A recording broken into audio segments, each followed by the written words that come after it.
On behalf of the General Assembly, I have the honor to welcome to the United Nations His Excellency Jair Messias Bolsonaro, President of the Federative Republic of Brazil, and to invite him to address the Assembly. Ok. Bom dia a todos. Senhor Presidente da Assembleia Geral, Abdullah Shahid, Senhor Secretário-Geral das Nações Unidas, Antônio Guterres, senhores chefes de Estado e de Governo e demais chefes de delegação, senhoras e senhores, é uma honra abrir novamente a Assembleia Geral das Nações Unidas. Venho aqui mostrar o Brasil diferente daquilo publicado em jornais ou visto em televisões. O Brasil mudou e muito depois que assumimos o governo em janeiro de 2019. Estamos há 2 anos e 8 meses sem qualquer caso concreto de corrupção. O Brasil tem um presidente que acredita em Deus, respeita a Constituição, valoriza a família e deve lealdade ao seu povo. Isso é muito. É uma história da base se levarmos em conta que estávamos à beira do socialismo. Nossas estatais davam prejuízos de bilhões de dólares no passado. Hoje são lucrativas. Nosso Banco de Desenvolvimento era usado para financiar obras em países comunistas, sem garantias. Quem honrava esses compromissos era o próprio povo brasileiro. Tudo isso mudou.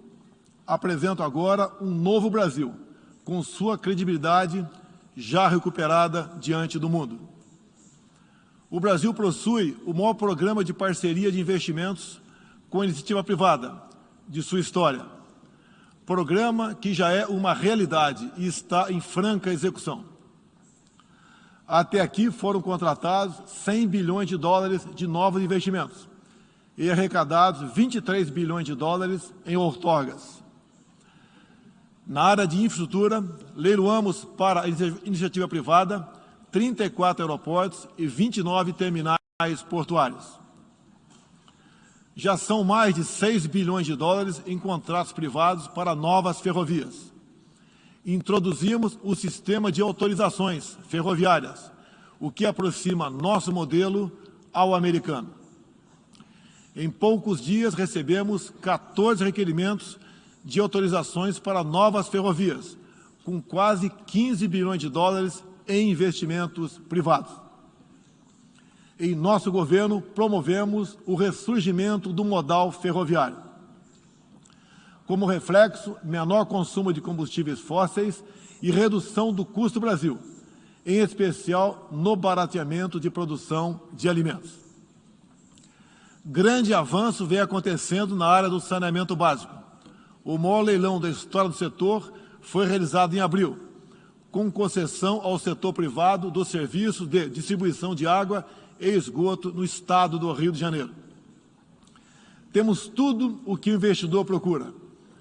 Um grande mercado consumidor, excelentes serviços, tradição de respeito a contratos e confiança no nosso governo. Também anuncio que nos próximos dias realizaremos o leilão para a implementação da tecnologia 5G no Brasil. Nossa moderna e sustentável agricultura de baixo carbono alimenta mais de 1 bilhão de pessoas no mundo e utiliza apenas 8% do território nacional. Nenhum país do mundo possui uma legislação ambiental tão completa quanto a nossa. Nosso Código Florestal deve servir de exemplo para outros países. O Brasil é um país com dimensões continentais, com grandes desafios ambientais. São 8,5 milhões de quilômetros quadrados, dos quais 66%, 2/3, são vegetação nativa, a mesma desde o seu descobrimento em 1500. Somente no bioma amazônico, 84% da floresta está intacta, abrigando a maior biodiversidade do planeta. Lembro que a região amazônica equivale à área de toda a Europa Ocidental.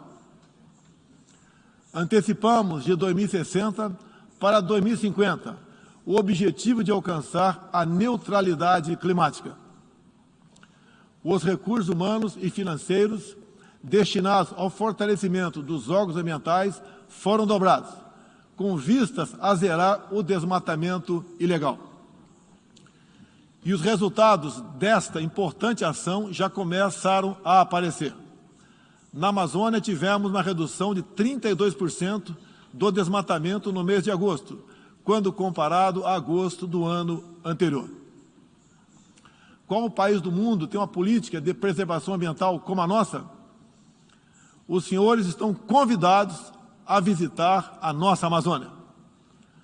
O Brasil já é um exemplo na geração de energia, com 83% advinda de fontes renováveis. Por ocasião da COP26, buscaremos consenso sobre as regras do mercado de crédito de carbono global. Esperamos que os países industrializados cumpram efetivamente seus compromissos com o financiamento de clima em volumes relevantes. O futuro do emprego verde está no Brasil. Energia renovável, agricultura sustentável, indústria de baixa emissão, saneamento básico, tratamento de resíduos e turismo. Ratificamos a Convenção Interamericana contra o Racismo e formas correlatas de intolerância. Temos a família tradicional como fundamento da civilização. E a liberdade do ser humano só se completa com a liberdade de culto e de expressão. 14% do território nacional, ou seja, mais de 110 milhões de hectares, uma área equivalente à Alemanha e França juntas, é destinada às reservas indígenas. Nessas regiões, 600 mil indígenas vivem em liberdade e cada vez mais desejam utilizar suas terras para a agricultura e outras atividades. O Brasil sempre participou em missões de paz da ONU, de Suez até o Congo, passando pelo Haiti e Líbano. Nosso país sempre acolheu refugiados. Em nossa fronteira com a vizinha Venezuela, a operação acolhida do governo federal já recebeu 400 mil venezuelanos deslocados devido à crise político-econômica gerada pela ditadura bolivariana. O futuro do Afeganistão também nos causa profunda apreensão. Concederemos visto humanitário para cristãos, mulheres, crianças e juízes afegãos. Nesses 20 anos dos atentados contra os Estados Unidos da América, em 11 de setembro de 2001, reitero nosso repúdio ao terrorismo em todas as suas formas. Em 2022, voltaremos a ocupar uma cadeira no Conselho de Segurança da ONU. Agradeço aos 181 países, em um universo de 190, que confiaram no Brasil. Reflexo de uma política externa séria e responsável, promovida pelo nosso Ministério das Relações Exteriores.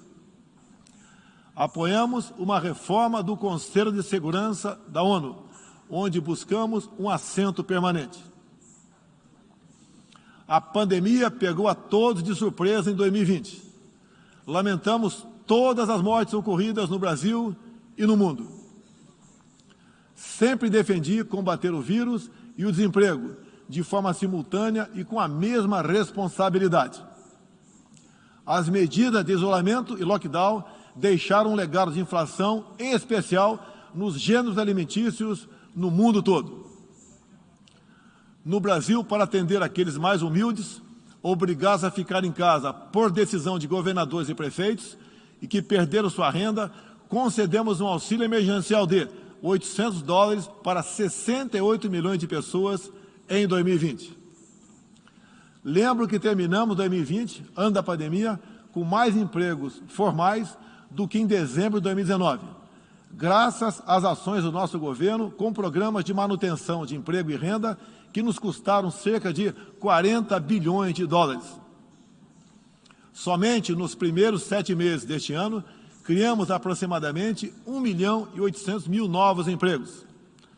Lembro ainda que o crescimento para 2021 está estimado em 5%. Até o momento, o governo federal distribuiu mais de 260 milhões de doses de vacinas e mais de 140 milhões de brasileiros já receberam, pelo menos, a primeira dose, o que representa quase 90% adulta.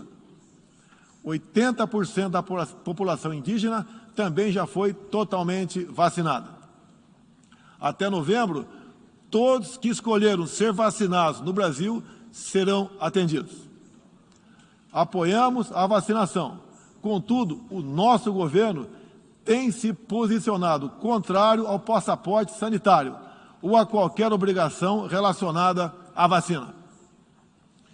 Desde o início da pandemia, apoiamos a autonomia do médico na busca do tratamento precoce, seguindo recomendação do nosso Conselho Federal de Medicina. Eu mesmo fui um desses que fez tratamento inicial.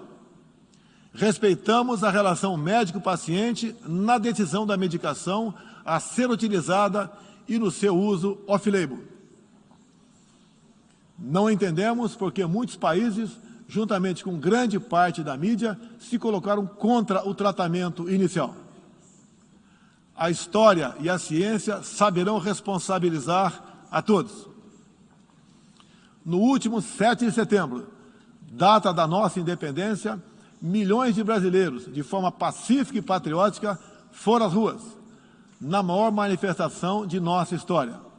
Mostrar que não abre mão da democracia, das liberdades individuais e de apoio ao nosso governo. Como demonstrado, o Brasil vive novos tempos. Na economia, temos um dos melhores desempenhos entre os emergentes. Meu governo recuperou a credibilidade externa e hoje se apresenta como um dos melhores destinos para investimentos. É aqui, nesta Assembleia Geral, que vislumbramos um mundo de mais liberdade, democracia, prosperidade e paz. Que Deus abençoe a todos.